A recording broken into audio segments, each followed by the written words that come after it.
We started our journey in northern Mexico, one of the most hostile places on Earth. Hot, waterless, and full of rattlesnakes.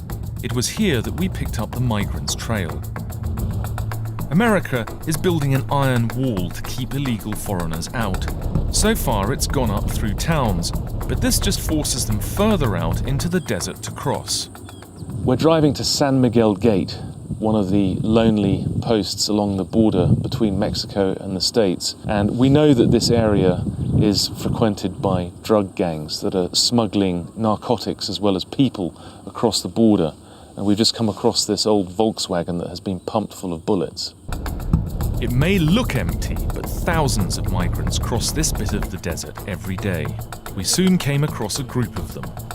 There are people waiting in the shade in the heat of the day under trees all around us, but tonight they will all be walking across the desert on a journey that will last them for several days. Nearby we saw people smugglers known as coyotes who extort money for guiding people across the desert. These women said they had no cash to pay for their trip. No. What's it costing you and how are you going to pay the debt? Marta told me she was going to pay nearly $3,000 for this service. She doesn't have any money right now to pay the coyote, and she's not going to pay until basically she's delivered to her job, and then she'll work off her debt. It's a form of indentured labour, or in some cases bonded slavery. Until she pays off that debt, she's enthralled to the coyote. You're so young, why are you risking such a journey to go to the USA? What about your family? Did your parents approve this? No saben. She says that she wants to go to America to improve her life, to move it forward, but she hasn't even told her parents. Dios nos cuida también. Confiamos en Dios. Martha says that she will be taken care of by God, and they're both wearing crucifixes, but it's worth remembering they're crossing a desert that is known as the Devil's Highway. As we drove through a maze of tracks, we found signs everywhere of a huge human trafficking industry and its tragic consequences. We've just come across these monuments to the children and the more than 2,950 people who have died in the desert. Now it's a lot more than that, and families. It says how many more will die in the desert. Every year, more than 1 million people try their luck up roads heading north like this. And this is a van that is taking people up to the border. These are migrants who are going to be crossing the frontier into the US.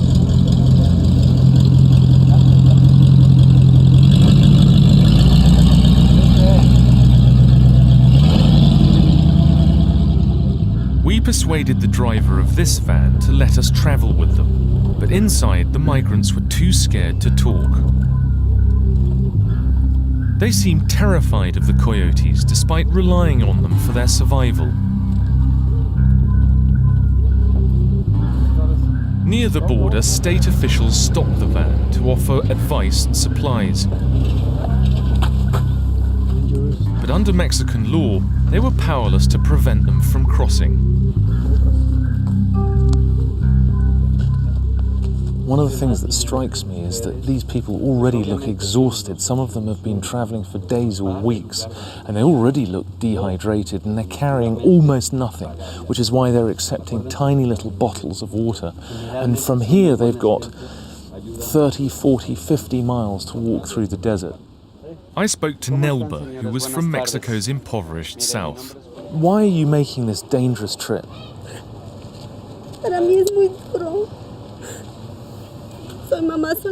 She said that she was a single mum. She had left her mother and 2-year-old son at home. She misses and loves him, but she's going to the United States because she wants to build a better life for him. How many days have you been told this trip will take? 3 días. 3 days. Mm-hmm. 3 días. How much water have you got to keep going and food? She told me others were carrying her food because she was a woman and she only carried clothes. She's got almost nothing. She's got a little bit of a shawl there to keep her warm, and it's getting very cold at night here in the desert, and she's got a little bit of a woolly hat. She's got very little food and water to get her through, This is incredibly hot during the day, and the only water that I can see is this. Muchas gracias. The migrants were loaded onto trucks and headed off to the border. We were told later that night they would begin trekking north on foot.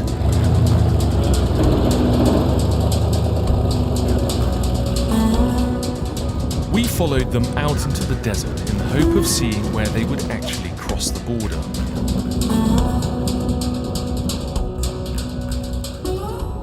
It's nearly dark, and the group of migrants that we were following have been going so fast that we lost them. But this whole border, which runs for 2,000 miles, is so remote with so many tracks going through it that it's very easy for groups to just get lost in the desert.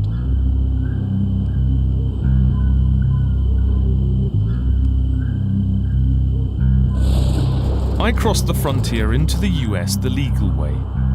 I heard migrants faced untold suffering on their journey, and I wanted to find out about the human costs of the Devil's Highway. US citizens?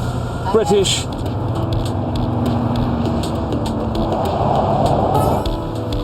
In Tucson, we visited a volunteer group working to halt the mounting death toll. This is what they call a death map. It shows the distribution of people who have died while crossing the desert.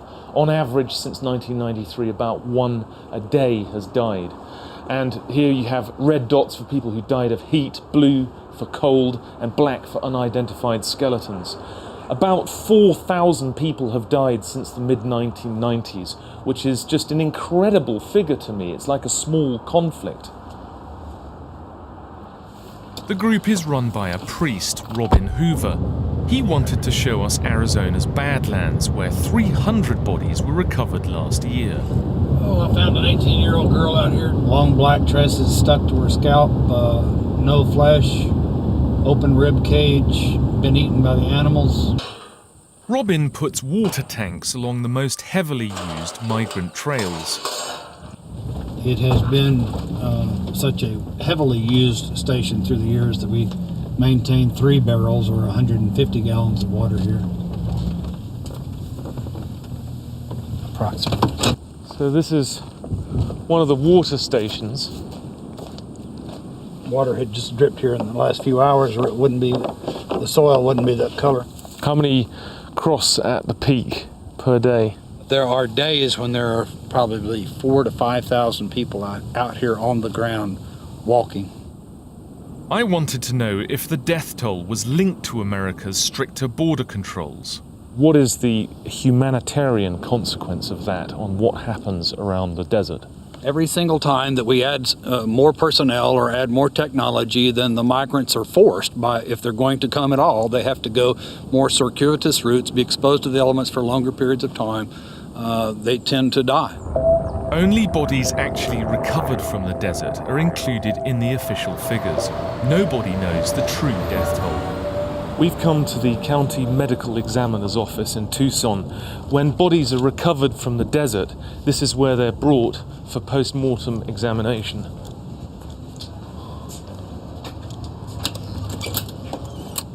How do you do? Aidan Hartley.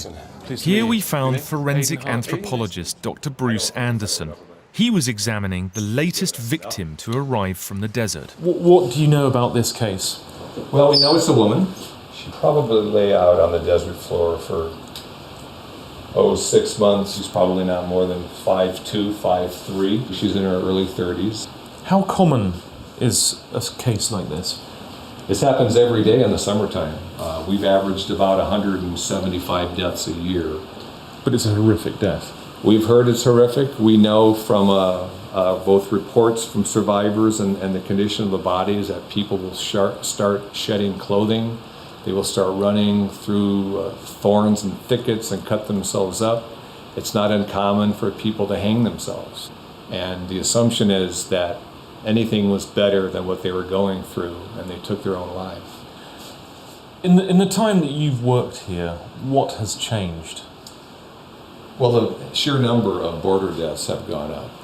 It's a mass disaster. We're inundated with information, both dead bodies and missing persons reports. And the case here is a young woman who probably was healthy. She shouldn't be dead. She should be alive. She should either be home with her family where she should have got to the place she wanted to go. But she shouldn't have had to lose her life crossing a very dangerous part of the United States border. Migrants risk their lives to escape poverty. They do the menial jobs America's economy needs to keep going. But without documents, they must live underground. I've been trying to talk to people who are working who don't have papers, but it's very difficult because they're very afraid, and their employers are as well, because under new laws they're going to be penalised if they employ people who don't have papers. Finally, in the dead of night, a woman agreed to talk to us in the restaurant where she cleaned up. Nearly 500,000 migrants were deported last year, but there are up to 20 million Latin Americans already living in the US without papers. So, Luida, why did you come to the United States? She said she wanted to help her family because they were poor. She also revealed gang violence at home in Guatemala had claimed the lives of 2 relatives. But she now has 2 children here, both a 7 and a 3-year-old, and they were born in the USA, and so they have a right to stay here. If she was caught, however, she would be deported immediately.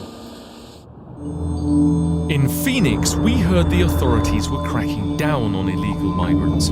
This has sharply divided opinions and polarized the city.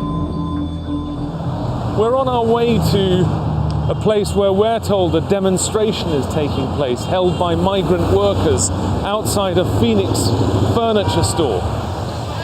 America's Congress has rejected proposals to give amnesty to illegal immigrants already in the USA. Demonstrators were protesting against what they saw as victimization. We are not criminals, that we are the community, and we are the ones who make this community stronger.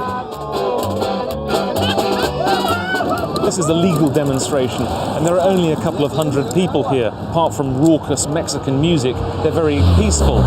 But what's surprising is the show of force displayed by the number of police cars here and the men in uniform, this being America, all of them armed. But then there is an enormous standoff taking place now between the immigrants and the very controversial figure of Sheriff Arpaio. Ku Klux Arpaio! The tough-talking sheriff has been rounding up illegal workers. So why are you arresting only those that are illegally and not criminals? They are criminals. They are criminals. They cross this border. They are here illegally, and you can get 6 months in jail. And now the federal government is thinking, I'm glad they listened to me, they're going to arrest people coming across that border and put them in jail. Arpaio insists America should boot them all out. The migrants hate him, but his actions have won him popularity among a majority of local voters. I have a job to do. I'm the elected sheriff. I don't care about these people that call me every name in the book. You can't really deal with the problem by chucking all of them out. Well, actually, I think we could. This is a great country. We have a lot of money. I'm sure we could hire a few buses, go state by state. I'm sure they could load up the buses and spend some gas and take them to Mexico. What, deport 20 million people? Well, I don't know about the 20 million. You don't have to deport 20 million. The day you say, everybody illegal, we're going to load up the bus, I guarantee you, they'll all leave anyway. We heard that people trafficking had become mixed up with narcotics gangs who preyed on migrants and made the job for US police even harder. We headed to the Drug Enforcement Administration's office in Tucson, which seizes nearly half of all marijuana entering the USA. Watch yourself here. Is all of this marijuana? Yes, this is all bulk marijuana. There's probably about 50,000 pounds here at any one time. This one is 50 pounds. 50 pounds. Okay, this will be 2 of these bundles. Right. I'm putting 50 pounds of marijuana on my back. And it's pretty heavy. I can't even get it on, actually. Some trafficker says, you want to get to Phoenix or to some destination location, here's a 50-pound backpack. Put this on your back, carry it for 20 miles, and then there's a possibility that we'll meet you at that end and then transport you the rest of the way. So this is the price of admission into the United States. This is the human exploitation part of the business that we get into. It's very, very sad. With ruthless drug gangs moving to control the human traffic, migrants face an even more dangerous journey.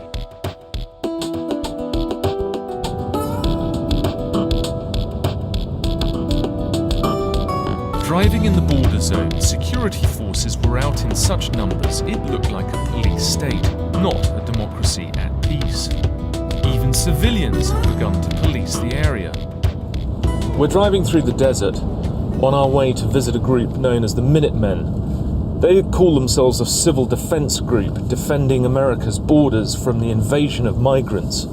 Their critics call them a bunch of right-wing vigilantes. And what's happening today is a muster, they call it, in the desert. An operation they hope will yield up lots of migrants that they can hand over to the Border Patrol. Okay, let's do it. See this track here? Mm-hmm. This guy was through here last night. So all of these fresh tracks are people coming this way, are they? Yes. So we're walking through the desert, along one of the trails down which a lot of the migrants come, and there are armed Minutemen on either side. We have 3 IAs just east of our position on the trail to the lab. We have 3 The Minutemen's plane spotted illegal aliens, or in their jargon, IAs. 10-4. They spotted one with black clothing on at this point. From the aircraft they spotted one? And hopefully they'll be able to track these individuals here that we're seeing carrying large backpacks, which we suspect are probably carrying drugs. 10-4, SR1, are you anywhere near them? Well, we lost them. I think we've pretty much given up the search. So is that quite a common experience that they've slipped through the net? Absolutely. It's very tough to stop this. We got 3,000 miles. This is, well, from that down to that mountain is ground zero. We're at war. What kind of war? We're at a world war, a war on terror. And what we have here is a back door wide open. And we have documented cases of our enemies, terrorist enemies, coming across this border. The Minutemen claim they want to defend America's borders from the threat of outsiders. They know that the migrants tend to move under the cover of darkness, and so the volunteers settled in for a night operation.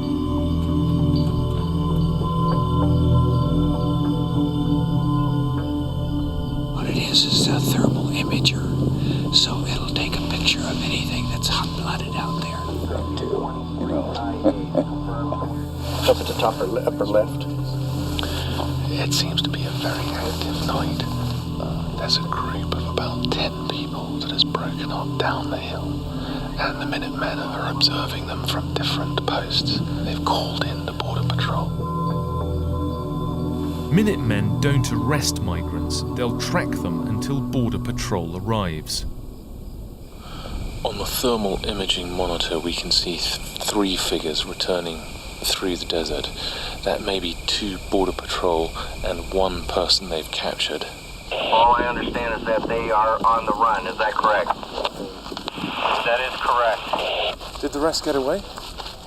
Out of a group of 10 migrants, Border Patrol agents caught just this one, while the rest got away.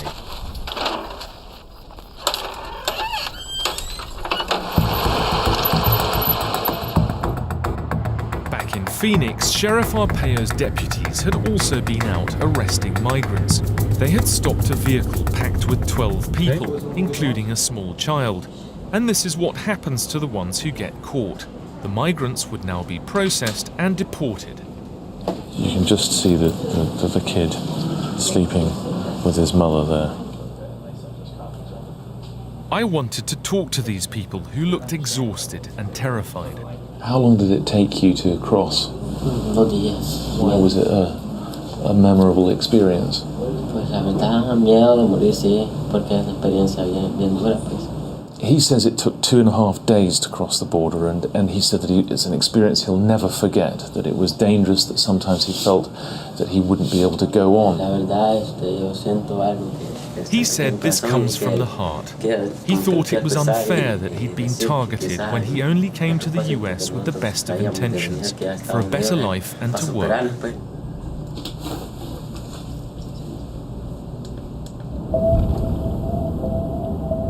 We return to the Mexican side of the border. Corruption in Latin American countries has left millions in poverty. Until that is resolved, many will continue to seek for a better life in the USA. The wall has become a tragic symbol of division between rich and poor worlds. As we watched, US agents were deporting yet more migrants. These people coming up behind me have just been deposited back across the border in Mexico. There are buses arriving day and night. There are literally thousands of people being returned across the border. Tardes. Yeah. Buenas. Buenas. Hello. How many days did you walk? 6 días. And when were you caught? She was caught today at 4 a.m. She says that she's been walking for 6 days, and you can see that she's visibly in pain. At a shelter for deportees, they were fed and given medical care. These people claimed the Americans had denied them even water when they were arrested. Here, while these women are having their feet treated, there's a gang of coyotes over there waiting to pounce as soon as they come out of the center to offer them a route back towards the United States.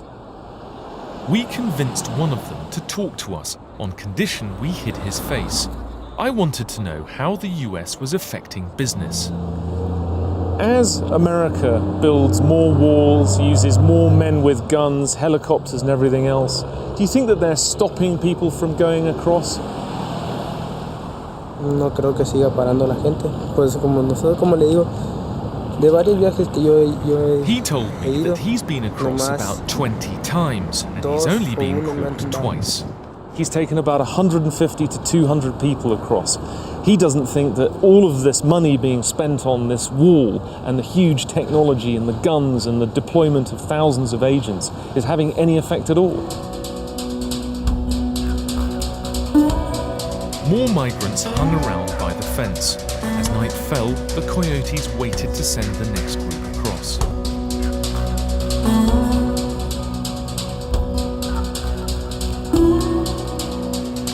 The militarization of America's border has failed to stem the flow of migrants, but stricter measures have pushed them into the hands of violent drug gangs and farther out into the waterless desert, causing untold human suffering.